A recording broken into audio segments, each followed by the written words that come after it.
IHS, advancing decisions that advance the world. Paris this year is very much a mixed bag in terms of the defence side of the show.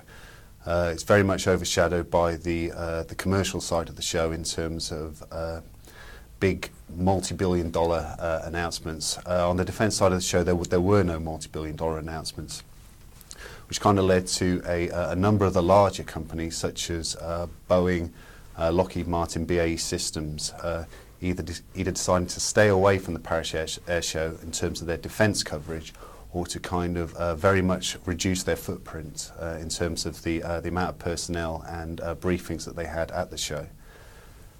Coupled with that, on the defence side, the weather didn't help proceedings either, in as much as one of the highlights of the show was meant to be the Solar Impulse experimental aircraft, which, as the name suggests, is designed to fly on solar power alone. The weather was such that that particular aircraft spent the whole week on the ground, which was a bit of a disappointment. It would have been good to have seen that aircraft fly. A number of pre-show kind of accidents and incidents also kind of marred the flight test schedule. On the commercial side, the A380 clipped the wing, which meant that particular aircraft couldn't fly, although they did have a stand-in to fly the air show during that week. The A400M, which was due to make its Paris debut that year, unfortunately was unable to fly due to a gearbox incident with one of the other test aircraft, which, although it won't affect the long-term flight test campaign of that particular aircraft, did mean that it couldn't fly for safety reasons during the show. The US Air Force, which normally sends a large number of its in-service combat aircraft to shows such as this, had a very reduced presence, and the F-22 Raptor, which is usually a highlight at these shows, is currently grounded due to a couple of incidents that happened earlier in the year. So unfortunately that was a no-show at this event. And another highlight that never happened was the debut of the joint Pakistan-Chinese JF-17 Thunder combat aircraft, which shortly before the show was withdrawn from the flight display schedule for reasons that haven't yet been fully explained, but it was unfortunate not to see that particular aircraft flying. But having said that, despite the lack of big multi-billion dollar announcements at the show, there were a number of program updates to keep the defence side interest there. In particular, the F-35 program update was a highlight. Usually for not all the right reasons. The F-35 is it's the briefing every show that Sparks are going to fly. They've had a lot of cost overruns, cost and schedule overruns for that particular program.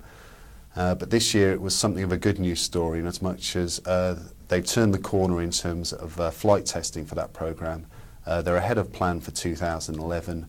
Particularly in terms of the short takeoff vertical landing F-35B variant, which by the Programme Office's own admission, that programme flatlined in 2010.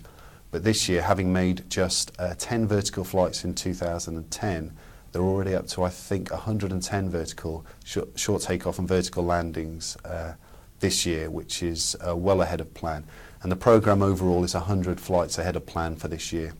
So, from that particular perspective, the F-35 brief was a good news story for Lockheed Martin and the Programme Office.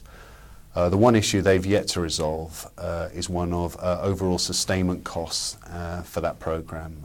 Current estimates have that running into, I think, trillions of dollars over the 50-year programme life cycle. That particular figure has been disputed by Lockheed Martin and the Programme Office, but that they do admit there are savings that need to be made in that particular program in that regard.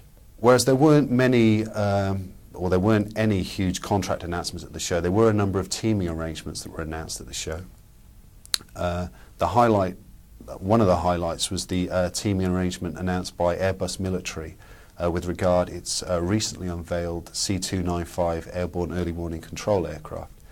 This aircraft was only unveiled about a month ago. Before that, no one knew that the company was working on this particular aircraft. And at the Paris Air Show, they announced they were teaming with IAI, Israeli Aerospace Industries, with regards to developing the radar for this aircraft. It was also good to see this particular aircraft at the show itself. As I said, only a month ago, no one knew of the existence of this aircraft, so to see it at Paris was something of a highlight. In terms of innovations that were highlighted at the show, Thales unveiled its future cockpit concept, which essentially takes the current fashion for glass digital cockpits a step further in terms of replacing all the analog instruments with a single wraparound glass touch screen. In terms of fielding this particular concept, they're looking at capturing the upgrade and the new build market about 10 years from now, so very much looking out to the future for that particular concept.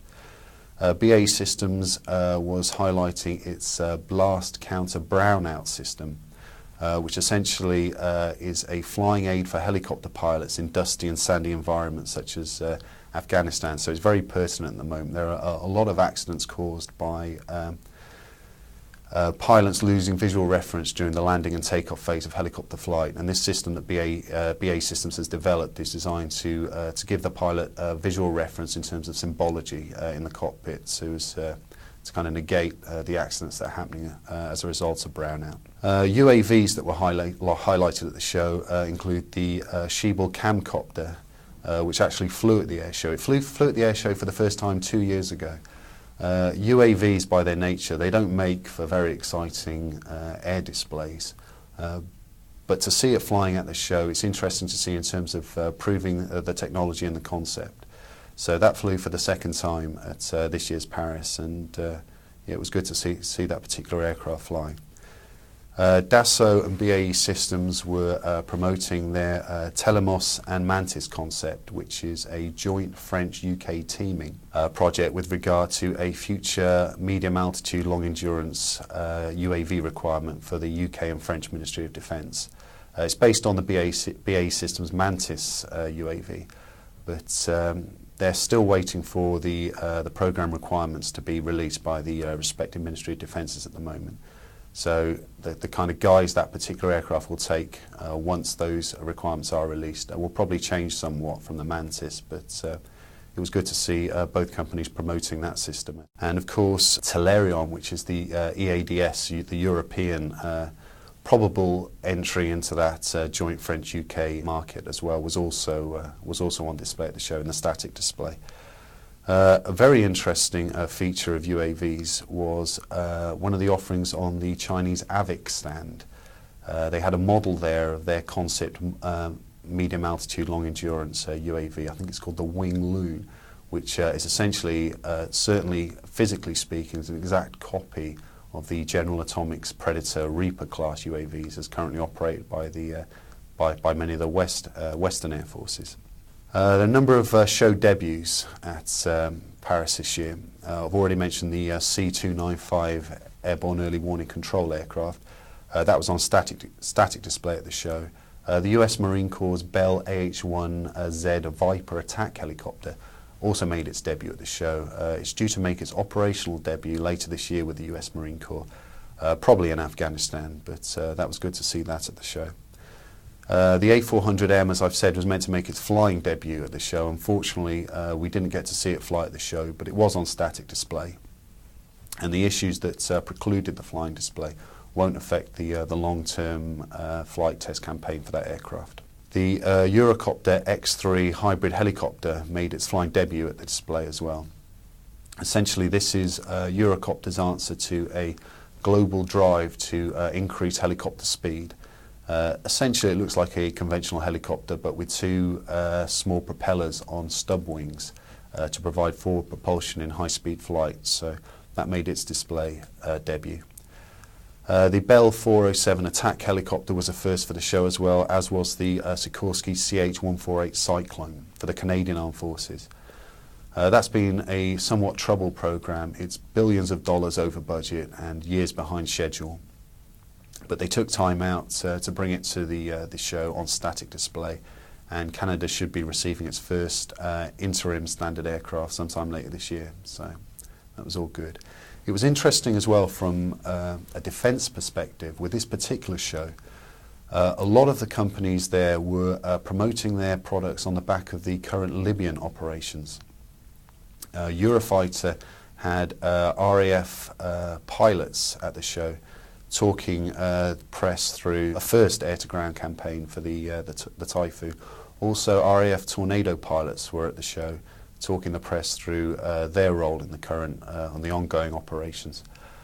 MBDA, the European Missile House, was at the show, obviously highlighting its Storm Shadow, Brimstone, Storm Shadow in UK service, Scalp in French service, the role that those munitions have been playing in the Libyan operations. Also, being the Paris Air Show, it's the opportunity that France has every other year, to showcase its defence aviation sector. And with assets currently operational in both Libya and Afghanistan, they had a lot to talk up in terms of their current operations in both of those theatres. Of course, the French in general, and Dassault in particular, are still chasing that elusive first export order for the Rafale. It's one of two aircraft with the Typhoon that's been shortlisted for the Indian medium multi-role combat aircraft competition, and it's still in the hunt for the Brazilian FX2 competition. So the feeling is that maybe over the next year or so, an announcement will be made as to a possible first export order for the Rafale. Of course, they were highlighting the Telemos joint UAV platform they're developing with BAE Systems, and there's also the Neuron unmanned combat aerial vehicle. It's a European initiative to field an unmanned combat aerial vehicle that's being led by Dassault, and they had a full-scale mock-up of that at the show.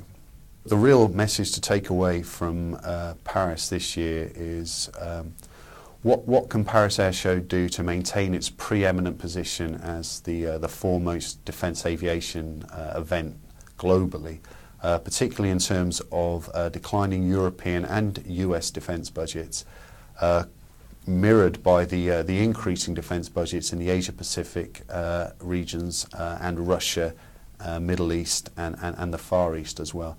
And with the proliferation of air shows at these in these regions, the challenge for Paris and Farnborough as well is to maintain its relevance going forward. IHS, advancing decisions that advance the world.